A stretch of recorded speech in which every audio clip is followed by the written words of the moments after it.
오늘 구원의 확신에 대해서 말씀드리도록 하겠습니다.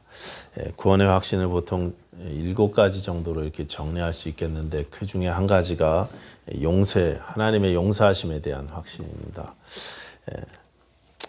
하나님께서 나를 용서하셨다는 이 사실에 대한 확신, 이게 너무나 중요해요.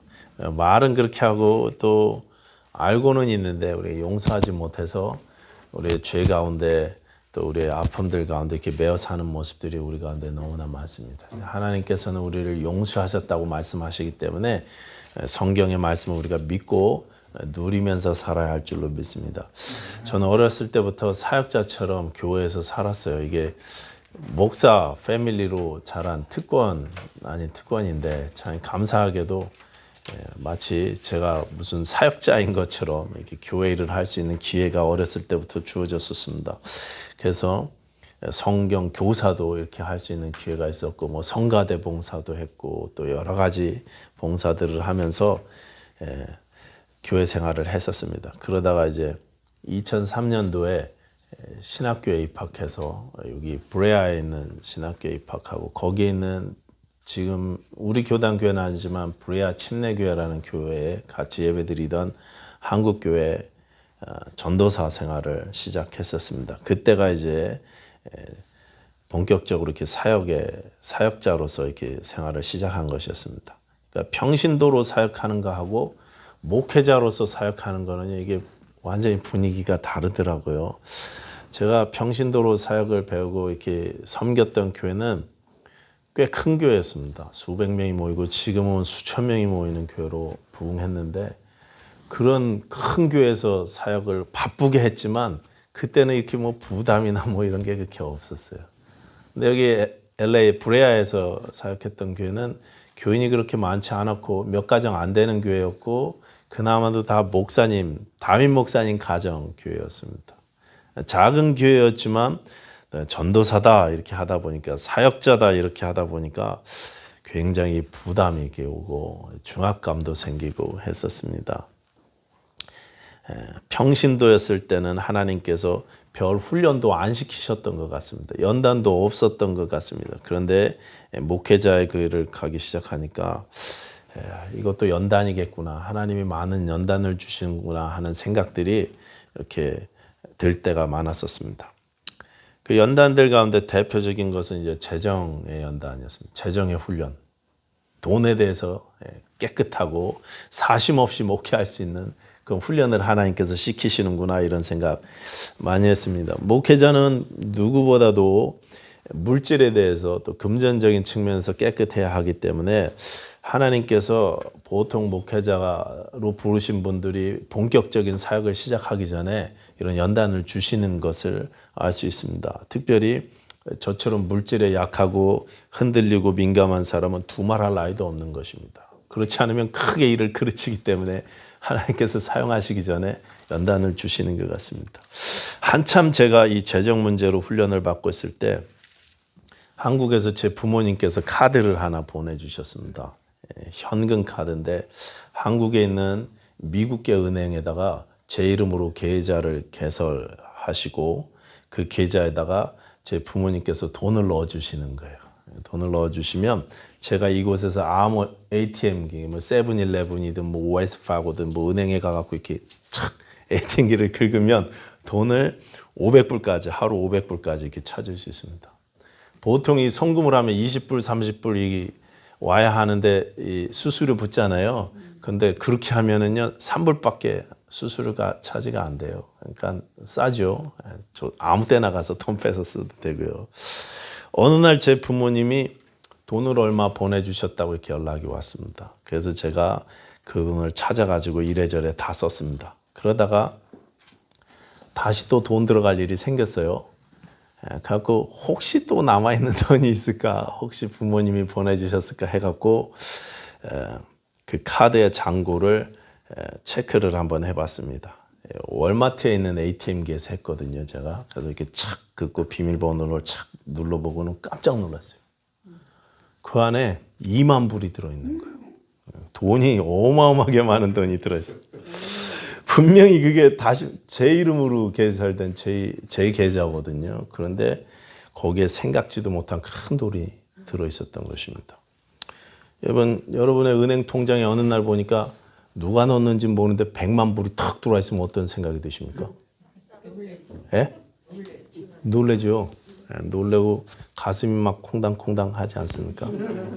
이걸 써야 되나 말아야 되나 막 그러지 않습니까? 저는 딱 2만 불을 보는 순간 여러 가지 생각이 들더라고요. 저는 할렐루야, 이거를 써 말아. 이거. 혹시 통장에 돈이 들어와 있는데 막 기분 나쁘신 분은 없죠, 그렇죠? 혹시 속상하신 분들은 그런 돈 있으면 저 다 주세요. 제가 쓸게요. 당연히 이제 기쁘죠. 큰 돈이 생겼으니까. 근데 여러분 그 돈을 마음대로 쓸 수 있겠습니까? 100만 불이 탁 들어와 있는데 마음대로 쓸 수 있습니까? 아무리 내 통장에 들어와 있는 돈이라도. 이게 어떻게 들어온 돈인지 모르기 때문에 양심이 좀 있으면 그 돈을 그냥 쓰기에는 좀 꺼려질 것입니다. 저도 그랬습니다. 2만 불이나 되는 돈을 딱 보는 순간에 처음에는 막 신났죠. 신났다가 이내 정신을 차리고 이걸 써도 되나 이런 생각이 들었습니다. 그래서요, 살짝 제 아버님한테 이렇게 전화해 봤어요. 아버지 2만 불 넣으셨어요? 이렇게 이야기하면 또 아니다, 그거 잘못 넣었다 도로 보내라 이러실까 봐 그렇게는 안 물어보고, 혹시 지난번에 보내신 것 말고 더 보내신 거 있어요? 이렇게 물어봤어요. 그렇게 여쭤봤더니 아버님께서요, 돈을 보내신 적이 없다는 거예요.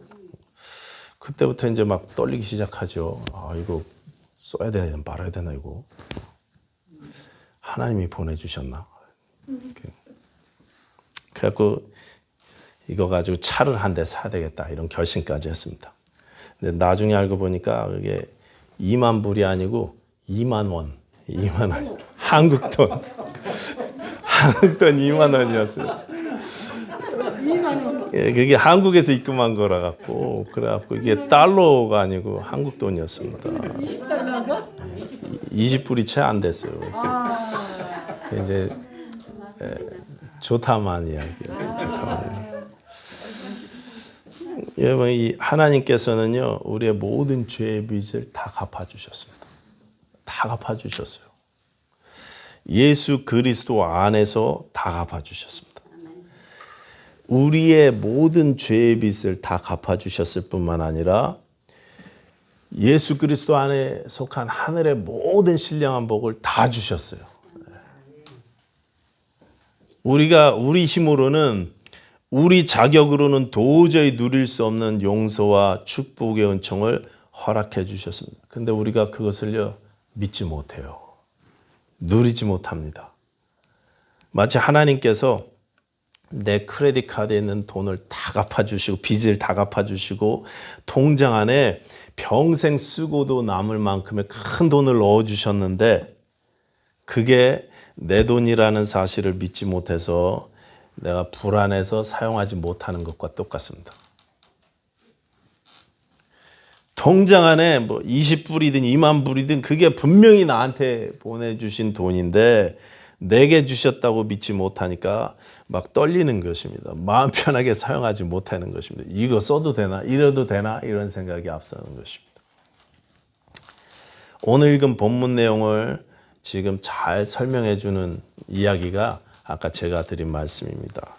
우리가 몰라서 또 내 것이 아니라는 생각 때문에 불안해하면서 누리지 못한다는 것입니다. 뭐가요? 하나님의 용서의 은총이. 자, 오늘 본문 다시 보시기 바랍니다. 1절 보십시오.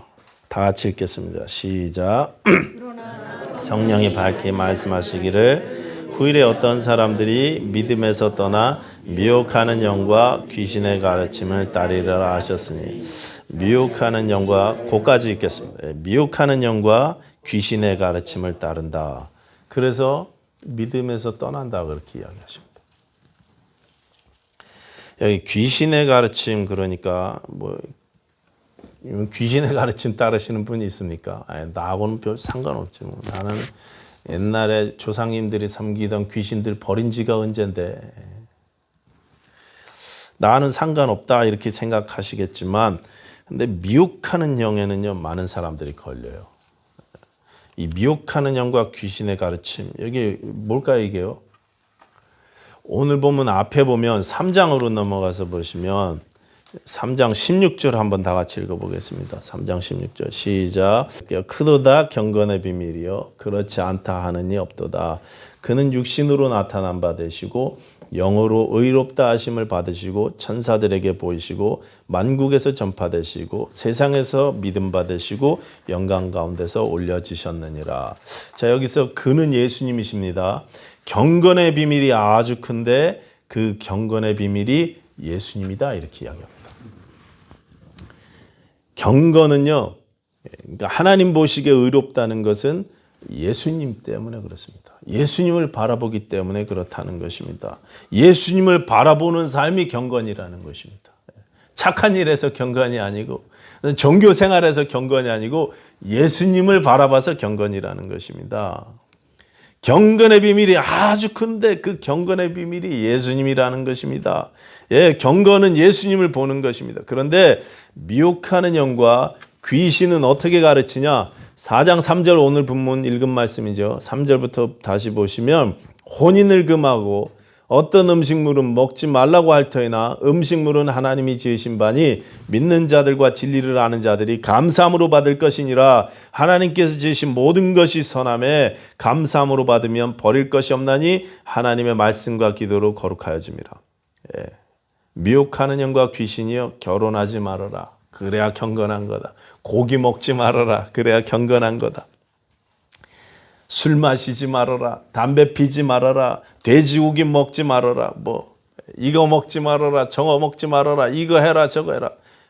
이것도 하지 말고 저것도 하지 말고 그렇게 가르친다는 것입니다. 여러분 이것이 귀신의 가르침입니다. 미혹하는 영의 가르침입니다.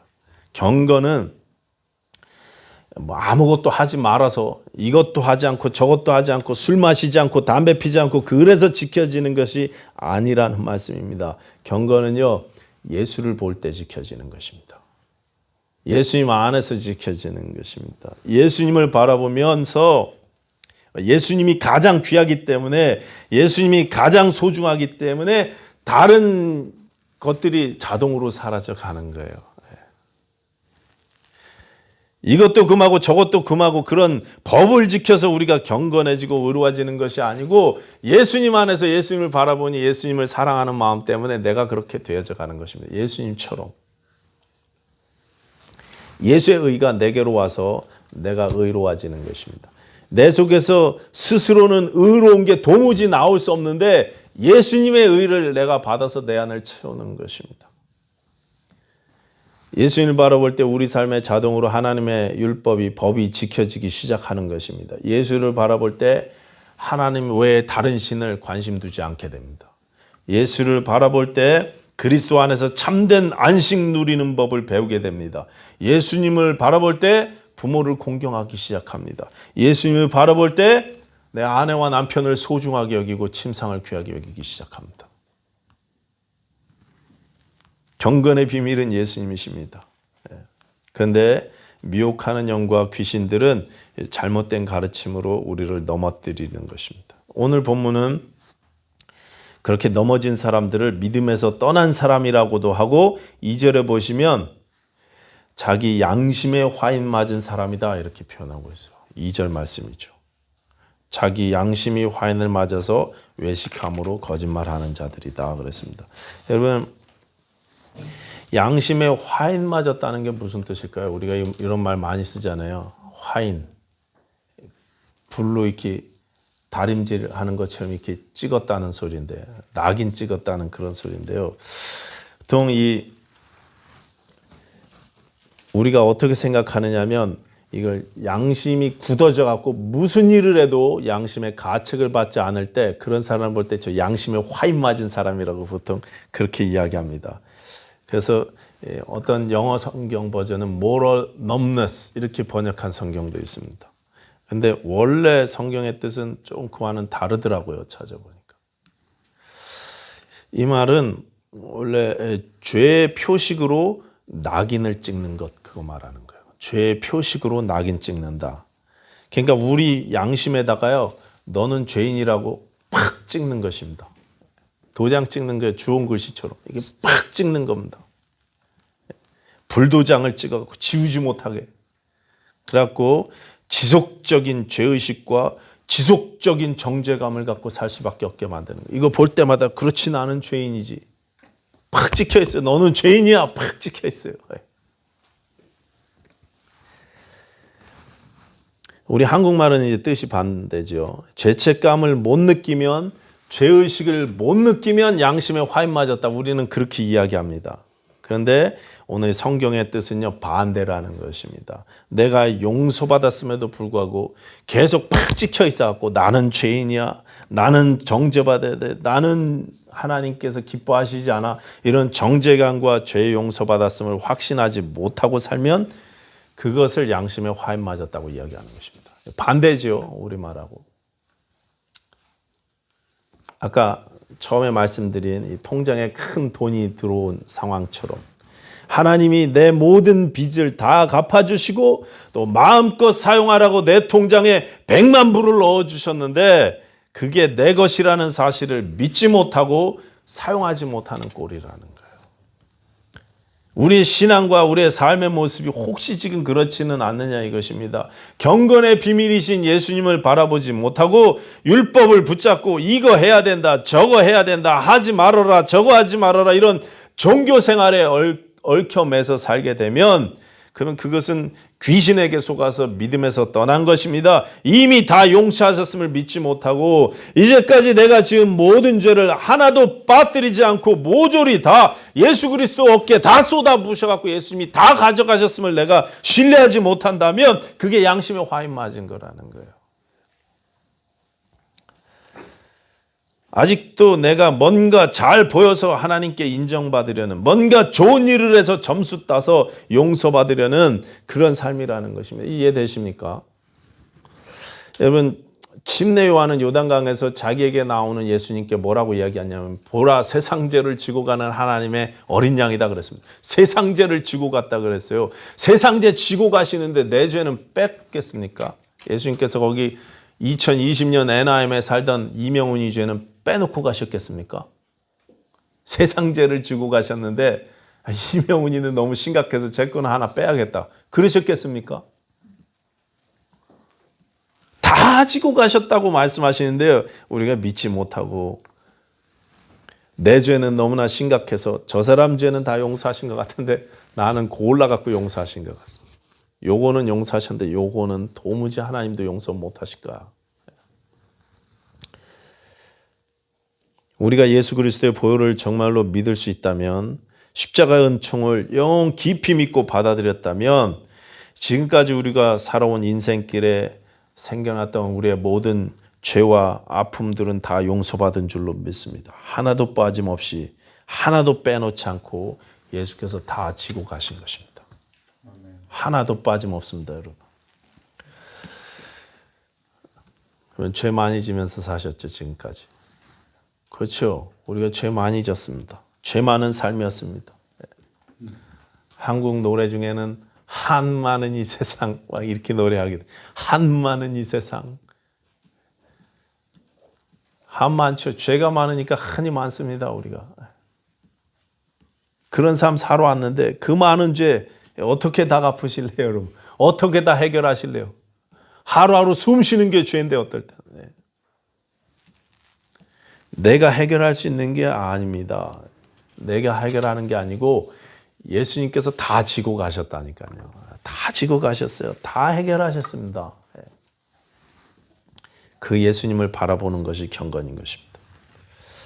주께서 다 지고 가셨다는 사실을 믿으시라는 것입니다. 그렇지 못하면 그게 바로 신앙 양심의 화인을 맞은 삶이 되는 것입니다. 히브리서 10장 보시면 이렇게 되어 있습니다. 10장 1절. 율법은 장차 올 좋은 일의 그림자일 뿐이요 참 형상이 아니므로 해마다 드리는 같은 제사로는 나오는 자들을 언제나 온전하게 할 수 없느니라. 무슨 말입니까?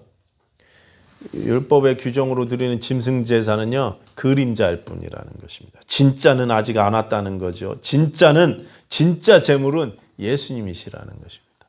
예수님이 십자가 보혈을 흘려 우리의 죄를 사해 주시는 그림자였을 뿐이라는 것입니다. 율법이 그림자이기 때문에 그 율법으로는 해마다 속죄일이 돼서 제사를 드려갖고 용서받는 일을 계속 반복해야 된다는 거예요. 속죄일마다 다시 또 제사를 드려야 한다는 것입니다. 그래서 그 다음 구절 10장 2절에 보시면 그렇지 않으면 섬기는 자들이 단번에 정결하게 되어 다시 죄를 깨닫는 일이 없으리니 어찌 제사 드리는 일을 그치지 아니하였으리요. 반어법적으로 이야기하는데요. 예수님이 진짜이시니까 진짜이신 그분이 와서 우리는 반복하지 않아도 된다 이런 뜻입니다. 다시는 죄 때문에 제사 드릴 일이 없다는 것입니다. 다시는 대속죄일 용키푸른가요? 다시는 그 제사를 우리가 드릴 이유가 없어요. 이미 예수님이 완벽하신 제물이 되셔갖고 우리 죄를 용서하시기 위해서 십자가 지시고 가셨다는 거예요.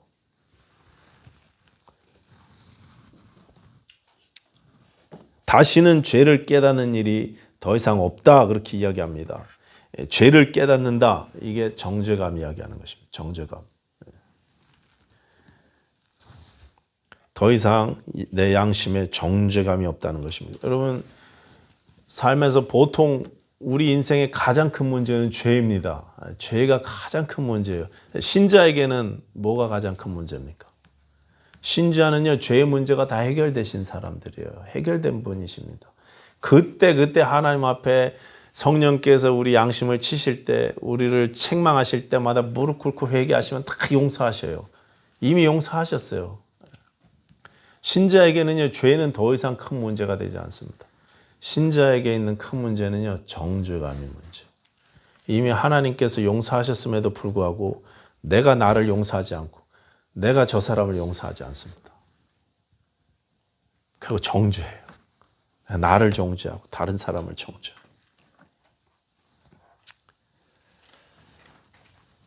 오늘 본문의 디모데전서 말씀대로 양심에 화인 맞지 않는 자가 되어야 한다는 거예요. 정죄감을 제거하고 율법이 아니라 은혜로. 여러분 우리가 예수의 보혈로 하지 않으니까 자꾸 해마다 다시 반복해서 짐승으로 제사를 드려야 하는 것이고 해마다 때마다 양심의 죄책을 받아 살아야만 했었다는 것입니다. 그런데 예수의 보혈로 말미암아 더 이상 정죄함이 없다는 것입니다. 제 식구들이 저버려요 싸구려 인생이라 그래요. 맨날 싼 것 찾고 중고만 찾고 그런다고. 왜 여러분 인생이 싸구려 인생이 됩니까? 내 통장 안에 내가 마음대로 쓸 수 있는 돈 100만 불이 있는데 그거를 내 거라고 믿지 못하니까 싸구려 인생이 되는 거예요. 그거는 쓸 돈을 잔뜩 쓸 수 있는 돈을 남겨놓고 그리고 막 돈 때문에 힘들어갖고 막 밥도 못 먹고 힘들어하면서 사는 거예요. 그러다 보니까 이왕이면 좋은 것 찾지 못하고 이왕이면 싼 것 찾습니다. 그런 인생이 되는 것입니다. 여러분 왜 마찬가지로 왜 다른 사람을 우리가 용서하지 못하고 마음속에 미움을 품고 삽니까? 그것도 내가 용서받았다는 사실을 모르기 때문에 그렇습니다. 하나님이 내 이 죄 많은 한평생 모든 죄를 하나도 남기지 않고 다 용서하셨다는 사실을 못 믿으니까 나도 용서하지 못합니다. 내 돈이라고 믿지 못하니까 못 쓰는 것처럼 내게 베푸신 용서를 믿지 못하니까 나도 그 용서를 사용하지 못합니다. 다른 사람 용서 못해요. 가장 가까운 사람, 부모, 형제, 내 배우자를 용서하지 못해요. 미워하면서 삽니다. 용서받았다는 사실을 알지 못하니 나도 용서하지 못합니다. 용서하지 못할 뿐만 아니라 용서를 구하는 일도 못해요. 내가 미안하다, 용서하시라, 내가 잘못했다 이런 말도 잘 못해요. 중풍병자가요 침상에 누인 채로 친구들에 의해서 예수님께 온 적이 있습니다. 지붕을 뚫고 예수님 계신 곳으로 내렸습니다. 그때 예수님께서 중풍병자에게 바로 고쳐주지 않으셨어요. 물론 이제 가르쳐 주시기 위한 것이었지만 그 환자에게 가장 먼저 하신 말씀은 내 죄가 사함받았다 이것입니다. 죄사함의 선포가 먼저였습니다. 여러분 용서의 은혜가 몸의 평안보다도 먼저인 거예요. 믿으십니까? 네. 왜 우리의 모든 관계가 이렇게 어렵고 깨집니까? 그 이유도 용서를 믿지 못하기 때문입니다. 내가 하나님의 용서의 은총이 무엇인지 모릅니다. 하나님이 얼마나 큰 은혜를 베푸셔서 나를 용서하셨는지 모르기 때문에 내가 다른 사람에게 은혜 베풀지 못하고 관계가 망가진 채로 그렇게 살기 일수인 것입니다. 우리가 또 왜 감사하지 못합니까? 이것도 마찬가지입니다. 용서의 은혜를 모르기 때문입니다. 우리가 용서의 은총을 모르면 아무리 좋은 것을 가져도 만족함이 없습니다. 감사함이 없습니다. 근데 하나님의 용서의 은총을 우리가 알게 되면 초막이나 궁궐이나 상관이 없는 것입니다. 돈이 있든 없든 상관없습니다. 조건에 상관없이 감사할 줄 알게 됩니다. 그런데 내가 얼마나 많은 것을 나에게 하나님이 베풀어 주셨는지 알지 못하기 때문에 용서의 은총이 얼마나 귀한 것이고 감사한 건지 그 대가가 얼마나 큰 것인지 우리가 알지 못하기 때문에 그래서 우리가 만족하지 못하고 감사하지 못하고 관계가 망가진 채로 용서하지 못하고 더 갖고 더 누리고 싶어서 마음의 만족감 없이 사는 것입니다. 하나님께서 나를 용서하신 그 용서를 우리가 정말로 믿을 수 있게 된다면 예배 생활도 또 회복될 것입니다.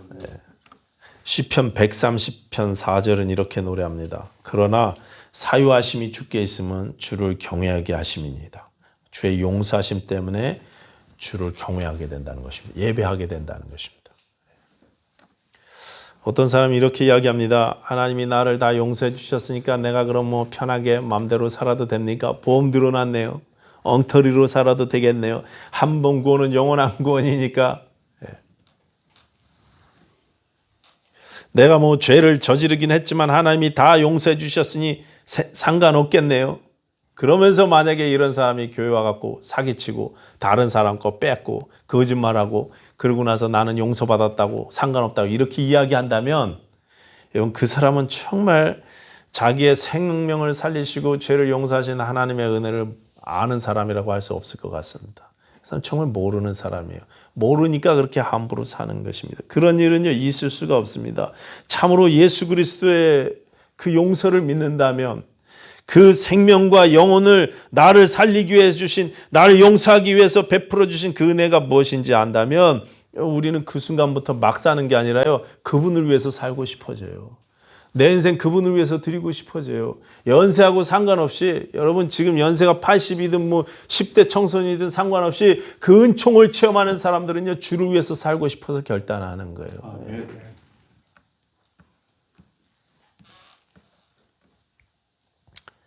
은총을 아는 순간부터 막 사는 게 아니라 주의 뜻대로 살고 싶어집니다. 연세와 상관없습니다.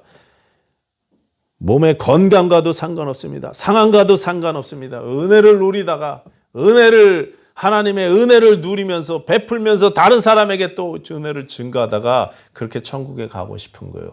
다시 한번 말씀드리지만 여러분 이건 여러분 신앙생활한 연주하고도 상관없습니다. 여러분 연세하고도 상관없어요. 하나님이 부르시는 그날까지 그렇게 살고 싶은 거예요. 한국의 낙도성교회로 유명하신 이 반봉혁 장로님이라고 혹시 아시는 분 계실지 모르겠어요. 여수 감리교회인가 거기 장로님이신데요.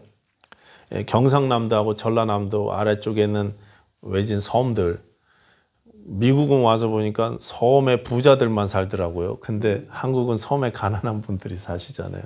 지금 할머니 할아버지들이 사시고 그리고 자녀들은 대도시로 이렇게 나가서 살지 않습니까? 거기 작은 섬마을에 노인들을 위해서 전도하시고 봉사하는 일을 하시는 장로님이십니다. 이분이 제가 사역하던 교회 오셔갖고 집회를 인도하시고 이렇게 간증을 하시던 걸 들어본 적이 있어요. 어느 날 목욕탕에 갔더니요. 머리를 특히 짧게 미르신 분들이 쫙 앉아 있더랍니다. 그리고 대장쯤 되는 분이 더운 탕 안에 이렇게 탁 이렇게 앉아 계시더래요. 그래서 이분이 탕에 들어가셔갖고 그 대장처럼 보이는 분한테 여쭤봤답니다. 선생님 예수님 믿으세요? 그랬더니 옆에 있던 이분들이 와갖고 막 다 말리더래요. 뭐 하는 거냐고. 알고 보니까 그 동네 유명한 사찰의 주지 스님이셨습니다.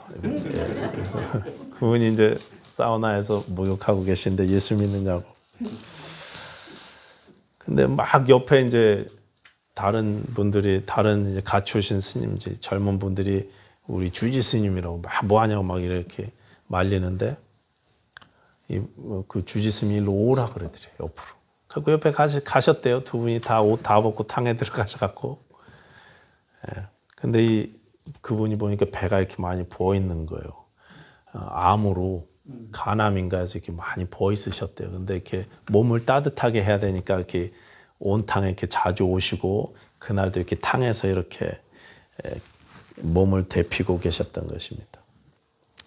옆에 오라 그러셔갖고 가셔갖고 그 모습을 보고 예수님을 전했습니다. 간절하게 예수님을 전하셨어요. 그랬더니 이분이 하시는 얘기가, 자기가 알고 봤더니 불경도 이제 주지 스님이시니까 얼마나 공부를 많이 하셨겠어요. 그래서 불경도 많이 읽고 또 성경도 많이 읽으셨다고 그러는 거예요. 성경도 많이 읽으셨는데 그 내용을 이렇게 설명해 주시니 감사하다고. 그리고 그날 예수님을 영접하셨어요.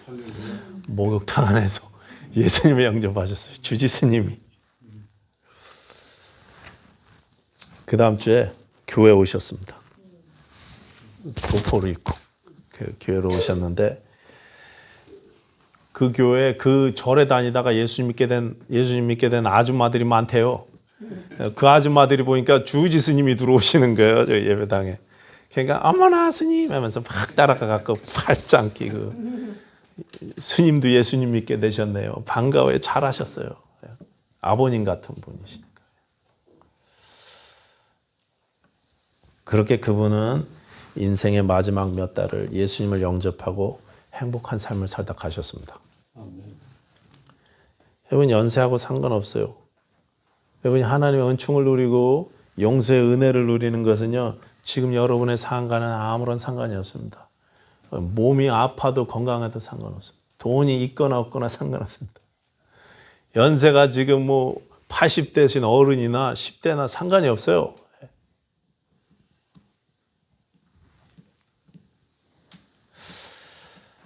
여러분, 하나님의 은혜, 용서의 은혜로 확신하면서 사십니까? 하나님이 내 모든 죄를 다 용서해, 내가 도무지 해결할 수 없는 이 끔찍한 죄의 문제를 다 해결해 주셨구나. 나는 이제 하나님 앞에 심판받을 일이 없구나. 여러분, 성경에 물론 이제 믿는 자들도 심판하신다는 말씀이 요한계시록에 나오는데요. 그 심판은 다른 심판이에요. 단어 자체가 다릅니다. 그래서 저는 그 심판은 심판이라고 번역 안 했으면 좋겠어요. 시상식입니다. 믿는 자에게 있는 심판은요, 시상식이에요. 여러분이 얼마나 주를 위해서 사랑하면서 살았는지 카운트하셔, 점수 매기셔갖고 상 주시기 위한 심판이 우리에게 기다려요. 죄를 우리 벌하시기 위한 심판은 우리하고 상관없습니다. 예수님이 다 지고 가셨기 때문에 그렇습니다. 여러분께서 이 용서의 은총에 대한 확신을 가지면서 사셨으면 좋겠습니다. 오늘 구원의 확신에 대해서 말씀드렸습니다. 그 중에서 용서의 확신에 대해서 말씀드렸습니다. 우리가 참된 용서를 믿는다는 것은 율법이 아니라 은혜를 의지한다는 뜻이고, 더욱더 은혜의 주님이신 예수님을 바라본다는 뜻입니다. 예수님을 바라보면 바라볼수록 우리가 예수님을 닮아가게 될 것입니다. 예수님을 바라보면 바라볼수록 더 이상 죄를 짓고 싶지가 않을 것입니다. 비록 아직은 연약하지만 하나님이 내 모든 죄를 사하셨음을 믿고 이제 예수님께서 원하시는 삶을 살고 싶은 것입니다. 그리고 나도 용서하면서 살고 싶어지게 됩니다. 예수님처럼.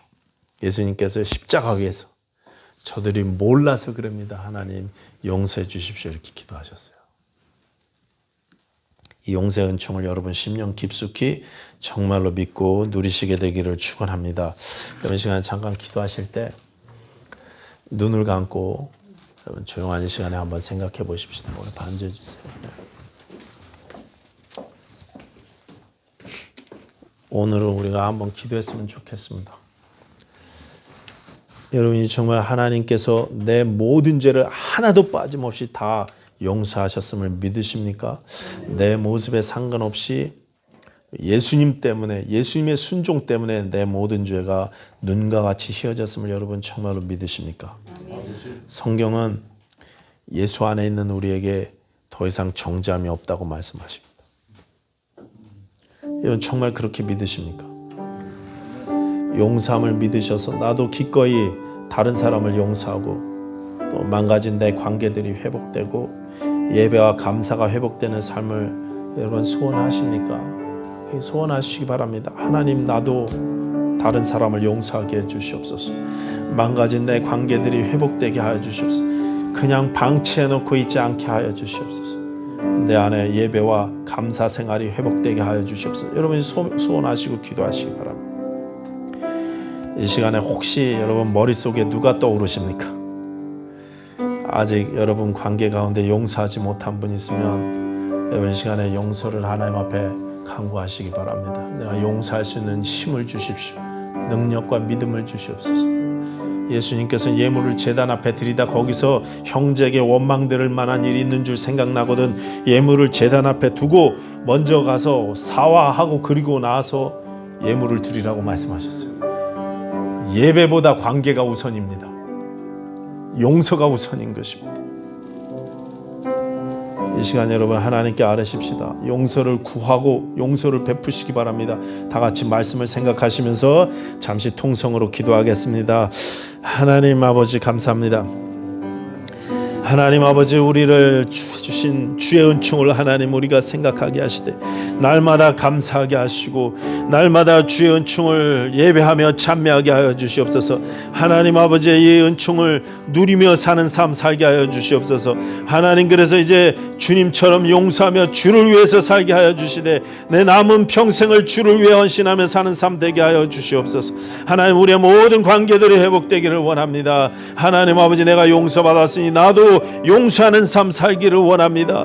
하나님, 우리 가정 가운데, 식구들 가운데, 내 이웃 가운데, 하나님 내게 주신 모든 가운데 망가진 일들이 너무나 많습니다. 하나님, 우리를 용서해 주시옵소서. 아버지 하나님, 우리에게 용기 주시옵소서. 용서하게 하시옵소서. 손을 내밀어 다가가게 하시옵소서. 하나님, 예수 그리스도의 사랑을 먼저 보일 수 있는 용기가, 믿음이 우리 가운데 있어질 수 있도록 아버지 하나님 우리를 붙잡아 주시되 우리 21세기 침례교 모든 성도들을 붙잡아 주시고 인도해 주시옵소서. 거룩하신 하나님 아버지시오, 우리를 사랑하신 그 은혜 때문에, 우리에게 베풀어 주시는 그 은총 때문에, 우리를 용서하신 그 사유하심 때문에 우리가 날마다 기뻐하며 살게 하시고 감사하며 살게 하시고 하나님 주의 뜻대로 살게 하시며 예수 그리스도를 바라보는 능력의 종으로 오늘 하루도, 이번 주 하루도 살 수 있는 저희들 될 수 있도록 하나님 도와주시고 인도해 주시옵소서.